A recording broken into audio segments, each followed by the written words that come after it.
ఇక్కడ ఇట్లా రోడ్డు ఉంటే పెద్దపల్లి రోడ్డు అని దానిపల్లి రోడ్డు రెండు ఇంపార్టెంట్ లేదని చెప్పి రాష్ట్రంతో మళ్ళీ ఎస్పీఆర్ కూడా మన ఏది కొంచెం ఫారెస్ట్ డిపార్ట్మెంట్ వాళ్ళకి పంపిస్తామని చెప్పారు. మధ్య 2 నెలల కింద సాధించింది ఎస్పీఆర్. ఇంతవరకు జరగకపోవడం ఏంటి సార్? ఫారెస్ట్ వాళ్ళు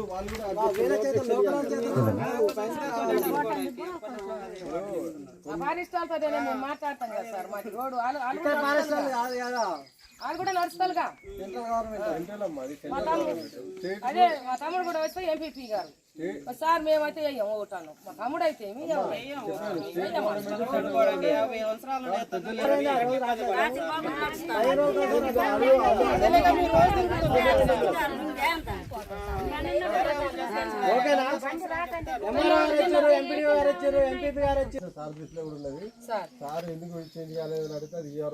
కూడా సార్ దృష్టికి పోతుంది. ఆల్రెడీ మన ప్రెస్లు కూడా పెట్టిద్దాం.